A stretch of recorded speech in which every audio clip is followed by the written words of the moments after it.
Salam sejahtera kepada pencerah saya yang dihormati Cik Rustin Suri dan rakan-rakan sekalian. Nama saya Manggilin Suhui dan nombor matrix saya ialah 2773112. Hari ini saya akan menyampaikan bab 8 iaitu struktur pentadbiran kerajaan Malaysia tentang jenis-jenis mahkamah yang terdapat di Malaysia. Di Malaysia, sistem kehakiman Malaysia terbahagi kepada dua jenis, iaitu mahkamah awam dan mahkamah khas. Dalam mahkamah awam di Malaysia pula boleh dibahagi kepada dua jenis, iaitu mahkamah atasan dan mahkamah bawahan. Dalam contoh ini telah jelas menunjukkan tentang struktur mahkamah awam. Mahkamah awam di Malaysia boleh dibahagikan kepada dua jenis, iaitu mahkamah atasan dan mahkamah bawahan. Mahkamah atasan merangkumi mahkamah persekutuan, mahkamah rakyat dan mahkamah tinggi. Manakala mahkamah bawahan merangkumi mahkamah session, mahkamah magistrat dan mahkamah penghulu. Mahkamah khas di Malaysia pula termasuk mahkamah raja-raja, mahkamah syariah, mahkamah juvenil, mahkamah tentera, mahkamah bumiputera, mahkamah perusahaan dan mahkamah buruh. Mahkamah-mahkamah tersebut memainkan peranan dan kuasa yang berbeza untuk membincangkan kes-kes yang tertentu. Sekarang, saya ingin menerangkan peranan dan kuasa mahkamah satu demi satu. Mahkamah atasan. Yang pertama ialah mahkamah persekutuan. Mahkamah persekutuan pada awalnya dikenali sebagai Mahkamah Agung, tetapi digantikan kepada Mahkamah Persekutuan selepas 24 Jun 1994. Kuasa dan peranan Mahkamah Persekutuan. Mahkamah Persekutuan merupakan mahkamah yang tertinggi di Malaysia. Mahkamah Persekutuan mempunyai kuasa untuk menyelesaikan pertikaian antara kerajaan persekutuan dan kerajaan negeri. Mahkamah Persekutuan berkuasa untuk menentukan pengesahan bagi undang-undang yang dibuat oleh Parlimen dan Dewan Undangan Negeri. Mahkamah Persekutuan merupakan mahkamah yang tertinggi untuk mendengar kes-kes rakyat dari Mahkamah Rakyat dan Mahkamah Tinggi. Kes-kes rakyat tersebut meliputi kes sivil dan kes jenayah. Kes sivil yang nilai tuntutannya kurang daripada ringgit Malaysia 250,000 tidak boleh membuat tuntutan di Mahkamah Persekutuan. Yang kedua ialah Mahkamah Rakyat. Kuasa dan peranan Mahkamah Rakyat. Mahkamah Rakyat membincangkan kes rakyat bagi kes jenayah sahaja. Jika dibenarkan oleh Mahkamah Rakyat, kes sivil boleh dibicarakan jika nilainya tidak kurang daripada ringgit Malaysia 250,000. Kes-kes jenayah yang dirujuk di sini juga meliputi kes yang telah dikenakan oleh Mahkamah Tinggi. Yang ketiga ialah Mahkamah Tinggi. Kuasa dan peranan Mahkamah Tinggi. Mahkamah Tinggi mempunyai kuasa untuk membicarakan apa sahaja yang dilakukan oleh warga negara Malaysia dan warga negara asing yang berada di Malaysia. Mahkamah Tinggi memberi nasihat kepada mahkamah bawahan mengenai tata cara dan prosiding di mahkamah serta soal-soal mengenai perlembagaan. Mahkamah Tinggi berkuasa untuk membicarakan kes-kes sivil dan jenayah.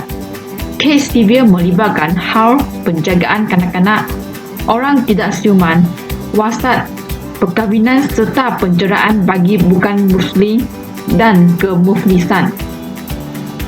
Seterusnya, Mahkamah Tinggi mempunyai kuasa untuk mendengar kes rayuan sivil dari Mahkamah Bawahan yang nilainya melebihi ringgit Malaysia 25,000. Bagi kes jenayah, Mahkamah Tinggi berkuasa untuk mendengar kes rayuan jenayah dari Mahkamah Bawahan yang nilai dendanya melebihi ringgit Malaysia 25,000. Mahkamah Bawahan. Yang pertama ialah Mahkamah Session. Kuasa dan peranan Mahkamah Session. Mahkamah Session merupakan mahkamah yang tertinggi dalam kumpulan Mahkamah Bawahan. Mahkamah Session boleh membicarakan kes jenayah dan sivil. Kes sivil yang boleh dibicarakan ialah tidak melibatkan nilai yang melebihi ringgit Malaysia 25,000. Mahkamah Seksyen boleh membicarakan apa juga kes jenayah kecuali menjatuhkan hukuman mati. Mahkamah Seksyen boleh membicarakan siasatan awal sebelum seseorang itu dibicarakan di Mahkamah Tinggi. Jika kes tersebut telah mempunyai bukti yang cukup terhadap tertuhan, kes itu akan dibicarakan di Mahkamah Tinggi. Mahkamah Seksyen mengenakan hukuman maksimum 5 tahun penjara, denda ringgit Malaysia 100, 12 kali sebatan atau kedua-duanya sekali. Yang kedua ialah Mahkamah Magistrate. Mahkamah Magistrate terbahagikan kepada dua, iaitu Mahkamah Magistrate kelas 1 dan Mahkamah Magistrate kelas 2. Kuasa dan peranan Mahkamah Magistrate kelas 1 ialah membincangkan kes-kes jenayah dan sibil. Kes jenayah melibatkan hukuman jenayah dan hukuman denda. Hukuman maksimum yang boleh dijatuhkan oleh Mahkamah Magistrate kelas 1 ialah 5 tahun penjara dan denda ringgit Malaysia 10,000 sebatan 12 kali atau ketiga-tiganya sekali. Walau bagaimanapun, hukuman yang lebih tinggi akan dikenakan sekiranya membicarakan kes-kes di bawah Akta Dadah Berbahaya 1952, Akta Kastam 1957 dan Akta Keseksaan 1953. Kes sivil pula melibatkan jumlah nilai yang tidak melebihi ringgit Malaysia 12,000 setahun. Seterusnya ialah kuasa dan peranan Mahkamah Magistrate kelas 2. Hukuman maksimum yang boleh dijatuhkan dalam kes jenayah di Mahkamah Magistrate kelas 2 ialah tidak melebihi 3 bulan penjara dan denda ringgit Malaysia 250 atau kedua-duanya sekali. Manakala kes sivil adalah nilai kes tuntutannya tidak melebihi ringgit Malaysia 3,000. Yang ketiga ialah Mahkamah Penghulu. Kuasa dan peranan Mahkamah Penghulu. Mahkamah Penghulu merupakan mahkamah terendah dalam kumpulan mahkamah bawahan. Mahkamah Penghulu membicarakan kes-kes sivil dan jenayah. Mahkamah Penghulu dikendalikan oleh penghulu sesuatu mukim. Kes sivil melibatkan tuntutan nilai tidak melebihi ringgit Malaysia 50. Manakala kes jenayah melibatkan denda sebanyak ringgit Malaysia 25 sahaja. Rayuan terhadap Mahkamah Penghulu boleh dibuat di Mahkamah Magistrate.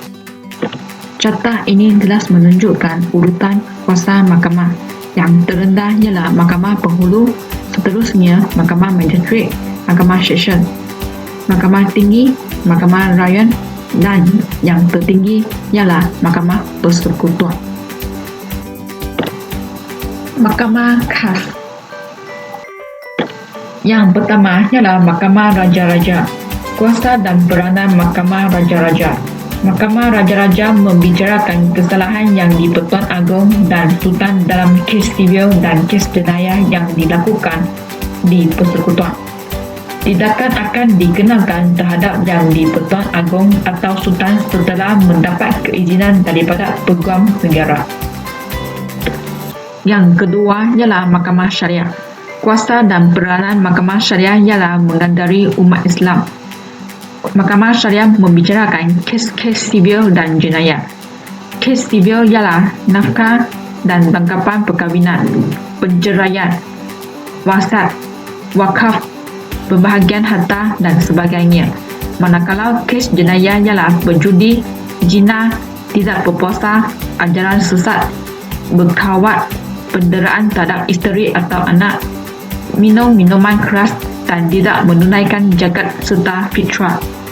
Kesalahan yang besar akan dibicarakan di Mahkamah Tinggi Syariah, manakala kesalahan kecil akan dibicarakan di Mahkamah Rendah Syariah. Mahkamah Syariah Taiwan berperanan mendengar rayuan daripada Mahkamah Tinggi Syariah. Yang ketiga ialah Mahkamah Juvenil. Mahkamah Juvenil juga dikenali sebagai Mahkamah Juwana atau Mahkamah Kanak-kanak. Kuasa dan peranan Mahkamah Juvenil ialah membincangkan kes-kes jenayah bagi mereka yang berumur 10 hingga 18 tahun. Seseorang kanak-kanak yang didapati bersalah akan dihantar ke sekolah pemulihan akhlak sehingga mencapai usia 21 tahun. Mahkamah Juvenil akan menjalankan pembicaraannya secara tertutup. Yang keempat ialah Mahkamah Tentera. Kuasa dan peranan Mahkamah Tentera ialah mengendalikan kes yang berkaitan dengan tingkah laku anggota tentera. Mahkamah Tentera tidak membicarakan kes sivil dan jenayah. Antara kesalahan yang dibicarakan ialah tidak mematuhi arahan yang diberikan oleh pihak berkuasa, tidak menjalankan tugas, mengabaikan tugas tanpa kebenaran dan sebagainya. Mahkamah Tentera boleh menjatuhkan sebarang hukuman kecuali hukuman mati yang perlu pengesahan daripada Yang di-Pertuan Agong. Pesara Mahkamah Tentera boleh membuat rayuan kepada Mahkamah Tinggi. Yang kelima ialah Mahkamah Bumiputera. Mahkamah Bumiputera hanya wujud di Sabah dan Sarawak sahaja. Kuasa dan peranan Mahkamah Bumiputera: jika berlaku apa-apa kes yang berkaitan dengan perkahwinan atau seks dan kedua-dua pihak yang terlibat adalah daripada keturunan yang berbeza, adat pihak perempuan hendaklah digunakan. Sebarang pelanggaran adat boleh dibicarakan asalkan salah seorang daripada pihak yang terlibat adalah Bumiputera. Yang keenam ialah Mahkamah Perusahaan. Mahkamah Perusahaan berkuasa untuk membincangkan kes perbuangan pekerja, kes pertikaian perusahaan tentang syarat perkhidmatan, kes pertikaian interprestasi, variasi dan ketidakpatuhan keputusan atau perjanjian. Mahkamah Perusahaan memerintahkan mana-mana pihak majikan atau pekerja digabungkan, digantikan atau dibatalkan. Mahkamah Perusahaan mengeluarkan saman terhadap mana-mana pihak atau orang perseorangan untuk menghadirikan diri ke Mahkamah Perusahaan. Yang terakhir ialah Mahkamah Buruh. Kuasa dan peranan Mahkamah Buruh ialah membincangkan hal yang berkaitan gaji, cuti atau bayaran dalam kontrak pekerjaan. Mahkamah Buruh boleh membincangkan tuntutan pekerjaan untuk meringankan hukuman tata tertib daripada hukuman berat yang dikenakan ke atasnya. Mahkamah Buruh juga boleh membincangkan tuntutan majikan terhadap pekerjaan yang gagal membayar gaji ganti notis penambatan pekerjaannya. Mahkamah Buruh juga boleh membincangkan tuntutan kontraktor pembekal buruh kepada kontraktor asas.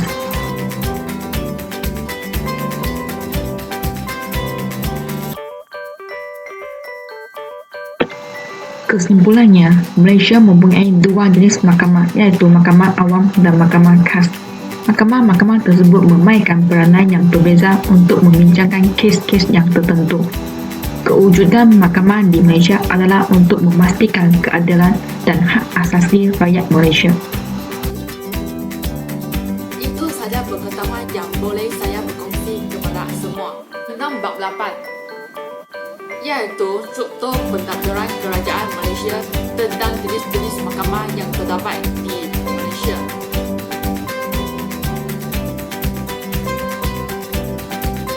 Saya berharap pengetahuan tersebut dapat memberi manfaat kepada semua tentang jenis-jenis mahkamah di Malaysia.